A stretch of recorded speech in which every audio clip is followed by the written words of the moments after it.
So yan, mga ka-idol.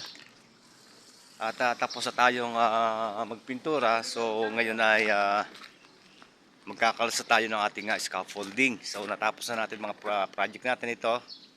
Yung kahabang ayan ay tapos na rin. So ito, yung nasa likod natin yan ay tapos na rin. So ngayon magkakalasa tayo ng scaffolding. So kuha lang tayo ng gloves dito sa ating service.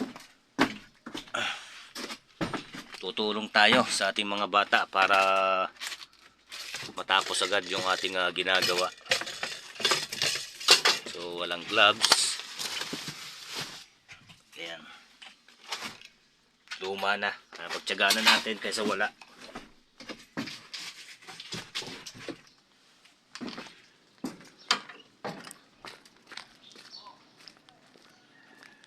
Ayan. Tayo ay mag-uumpisa na ng pukpukan.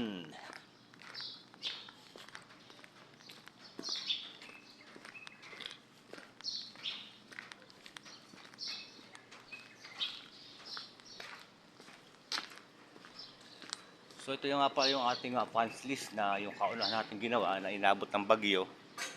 So yun nga yan, may scaffolding na. Yan na lang natitira. At pwede ng pagulungan yan ang ating final coat na Laguna White. And then nakakalasin na natin ang ating scaffolding. At ito, kasama ko yung dalawa nating bata. Yun siyang kasama natin magkalas ng scaffolding. So ito ay pagugulungan na lang ng final coat natin, yung Laguna White pa rin, of course, not, at yung ating ceiling ay okay na rin. So ang gagawin natin ngayon ay magkakalas na. So kakalasin natin yun, yung kabila ngayon, at atin na ipiprepare para ilagay sa van. Ililipat naman natin doon sa kabilang building. So yan ang ating mga bataan. Yan ang ating makakatulong sa pagkakalas. Kasama na rin tayo sa pagkakalas para mapabilis. Ayan, si Alex Ernesto Pag-asa, and then si Calexta. Ayan, ang ating makakatulong ngayon sa pagkakalas. Shoutout po sa lahat ng viewers ko dyan sa YouTube channel ko. Maraming salamat po sa inyong suporta, at pasensya na rin po kayo at hindi tayo makapag-upload at makapag-live ng maayos. Unang-una ay palagi tayo busy sa trabaho. So yan, ito yung ating kakalasin. Yan, so tapos na yan. So konti-konti na lang.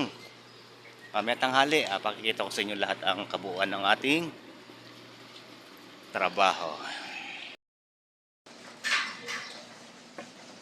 So yan, at narito na tayo sa taas. Dito tayo mag-uumpisa magkalas. At so may naiwan pa palang kukulayan ng kulay gray. So unahin muna natin siyang lagyan at para dire-diretso na yung ating pagkakalas. So yan siya.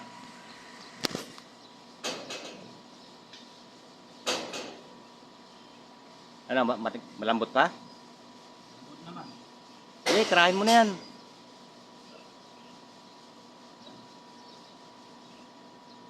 Importante makulayan. So ito ang aming kakalasin na scaffolding yan. At para malinis ng tingnan itong ating ginawa. Yan. Green.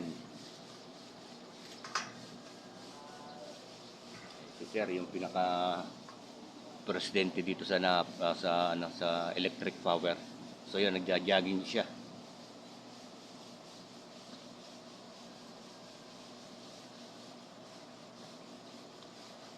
Ayan, ito yung dati namin ginawa. So napakalaki niya at napakahaba. Kaya nakikita niyo yung building na yan. At malaki rin ang makina niyan. Bawat isang building ay isang makina. So napakalaki niyan. Sir.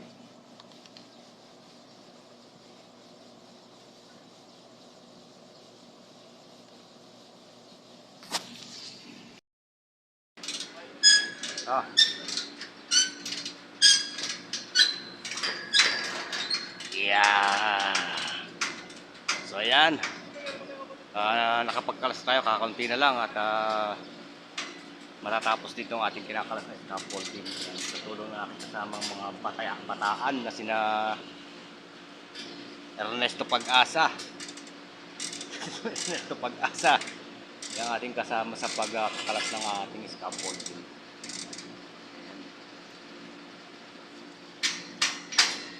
BB roller. BB roller at sasama natin yung mga patsi-patsi. Yung patsi-patsi ito. Yung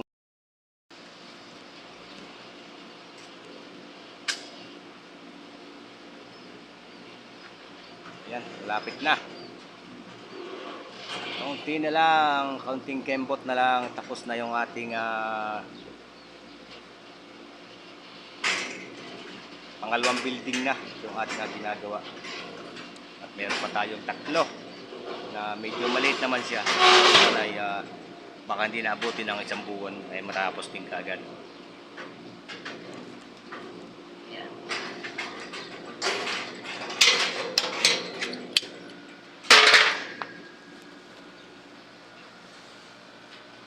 Pachi. Tanggalin natin sa para wala nang babalikan. Dumi oh. Sapatos siguro to. Kuya-kuya na. Ay, globohan na oh. Lobo. Oh. Para malinis yung ating ginagawa. Puro lobo. Lolobuhan na. Yeah. Puro lobo. Ano masasabi mo, Ernesto Pag-asa? Yeah. May logo siya. Lobo siya. Ayan, may lobo. So yan na, at malinis ng tingnan yung ating scaffolding at natanggalan natin. So may natitira pa tayong kaunti. Ayan. At malinis na. Ayan. Yung dating madungis at pangit at putok-putok ngayon, ayan na itsura ngayon niya. Okay na siya. So ayan. Kaunti na lang ang ating balanse. Matatapos na rin. Ito na lang babang itong ating kaklasin. At konting repair yung may mga ito kulang pa sa pagulong. So ulitin natin yan. Ito sa kabila yun, nagpa-final na rin sila ng first coating at mamaya makalas na rin yan, scaffolding na yan at maghahako tayo mamaya. Buhay Pintor ni Kanat TV Vlog. Ito ang trabaho ni Kanat TV Vlog, ang magpaganda ng bahay at building ng may mga pera. So yan mga kapinta, at si Kanat TV Vlog ay pansamantala mag-break time muna.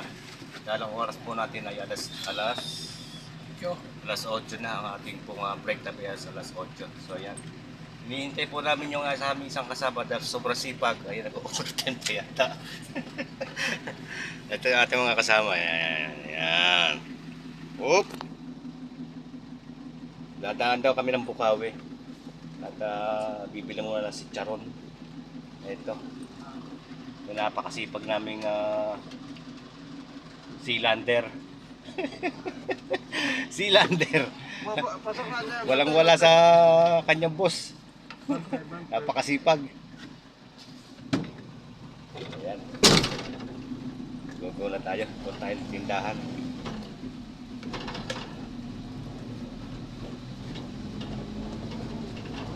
Paano, 2 buwan na din nakapapagupit. Nung dumating ako rito, ang buhok ko ay semi-kalbo. Pero ngayon, long hair na siya. Chemical po ba nung sakay ko kayo? Oo, maliit ang ko noon. Barbers? Hindi barbers, yung semi-kalbo siyang Semi-vocal. Semi-vocal. Ay, pag-uwi ko, nakapuyot pa. Nakapuyot. Sabi, no? Sinit mo na ba? Hindi pa ba? Hinihingyan ko lang pare. Ito ako ha. Bakit pare? Isa pala nung dito. Sabi mo, dami siya. Isa lang pala. No, 3 shot ka. Datang tayo mukha niya.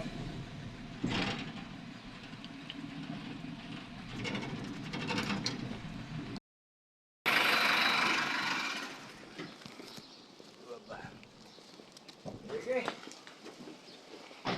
Apply na ka lang kayo DPWX.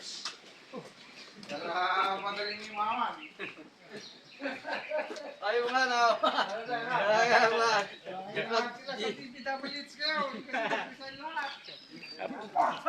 A-apply daw kami sa PDWH para madaling yumaman dahil ang mga kontraktor doon ay yumayaman bigla. Mayroong 28 mga sakyan, bilyones. What? PWH, shoutout po sa inyo. Yan, break time muna tayo. Break time. So yan, natatatin ang pinahahakot yung ating mga tungtungan at doon dadalhin sa kabilang project. Yan, doon tayo sa laboratory. Unahin natin yung laboratory upang maayos na rin yung isa. Yan, so atin ang kinakalas tong ating mga siklam. Yan, mga tubo. Ito ang ating pangunahing gamit doon sa laboratory. Yan, ating mga tropa pinaghahakot na natin. So yan, okay na.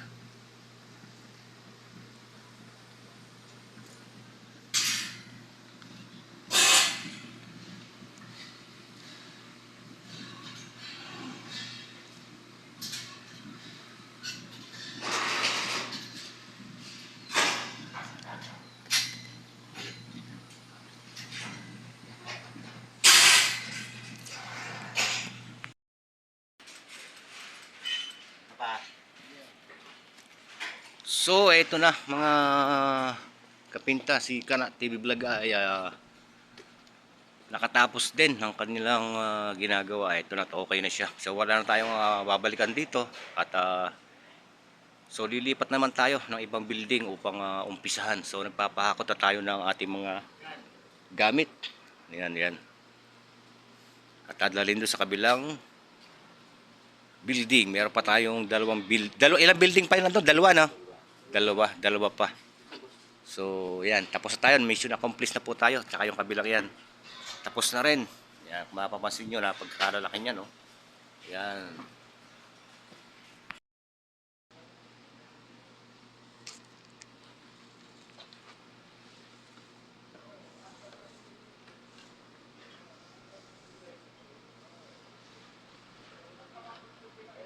Yan ang tinatawag na cutting. Yan. Gamit ang brush. So yun na natitira natin mga kapinta, yung babang yan, no? Medyo dark gray ang ating kulay sa baseboard or termination kung tawagin. So ito na finally, ito na yung ating pinagtulungan ng tropa. Natapos din sa wakas yung aming project. So yan, wala na tayong babalikan dito kundi dito na lang at kaunting kutkutin. So finally, lilipat naman tayo sa kabila doon sa kung tawagin ay laboratory. Yan. Yung isa naglilinis ng bintana. So yun lang ating mga balanse rito. Yang linis-linis konti. So tatapos na. Yung kabilang yun, okay na rin siya. Mas kuno namin ginawa yung kaysa rito. Yan, kot. First coating lang muna pagkakating, tapos uulitin ulit pag natuyo para mawala yung texture niya. Ito sinasabing texture dito, yung pinaka highlight na may kulay puti. So papatukan pa nila yan hanggang mawala yung pinakaputing yan. Yan, sa kabila, para maging ang kulay niya ay dark brown yan, tulad niya sa kabilang yan, no? So mapapansin nyo, malaki pa rin pagkakaiba dahil unang-una nga ay first coating pa lang yan. Ayan ang final kulay niya, no? Hanggang doon, yun, hanggang dito, hanggang doon sa dulo, okay na yan. Ang ganda na, oh. Yung dating gusgusin at putok-putok. So ito na ngayon siya. Medyo wavy nga lang dahil unang-una talagang pangit ang pagkaka-plastering. So wala tayong magagawa diyan para pagandahin. Talagang pinag-aaralan yata ng mga mason yan dito. Talagang wavy. Wavy, ibig sabihin, hindi siya pantay, bukol-bukol. Ayan. So, according to president nitong Energy Corporation, malaking pinagbago at maganda. Nagustuhan nila yung ang pagkakagawa ng tropa. Tropa natin, kakapintura. Ayan. Mga veterano. Lalo itong sang to. Hay muna para Alex, mga veterans. Ayan. Isa yun. Veterans din yan, no? Ayun, yun ang, ano namin, si Ernesto Pag-asa. Pagdating sa weather portion, sa kanya kami nagtatanong. Totoo yan, wala pang sinabing sablay yan. Pag sinabi niya ako ng oras, uulan yan. Si Ernesto Pag-asa, kung tawagin namin yan. Pagtingin niyo sa bundok na yon, sabi niya kanina, weather niya kanina, mamaya raw sa gabi ang ulan. Sabi ko nga, ngayon na eh. Yan, linis-linis siya ng salamin.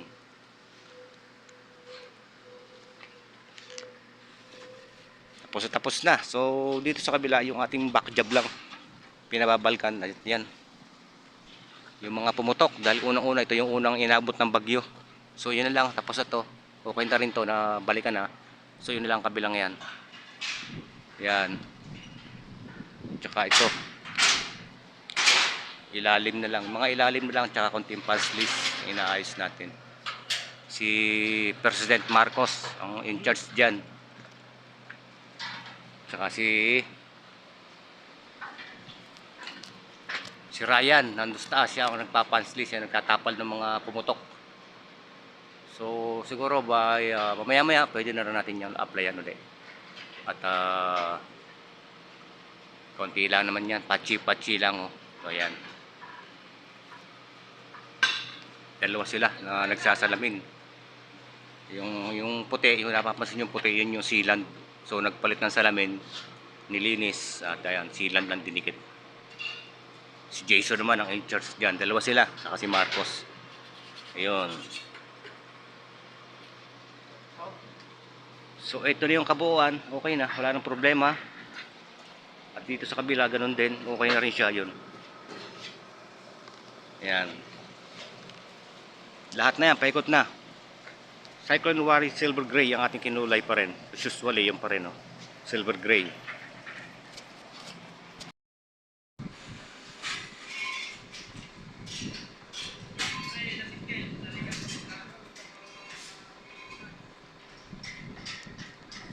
So ito na at hinahakot na yung mga ginamit natin at dadali na dun sa kabila sa isang building natin sa kung tawagin ay laboratory. So yun yung ating susunod. Ayan, at tapos na. Ito ang ating gawa dito.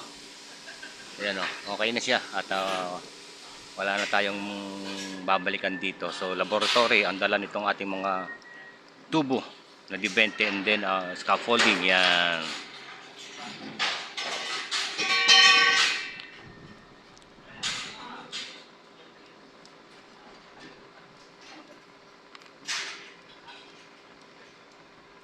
So ayan guys, hanggang dito na lang ating video at thank you for watching.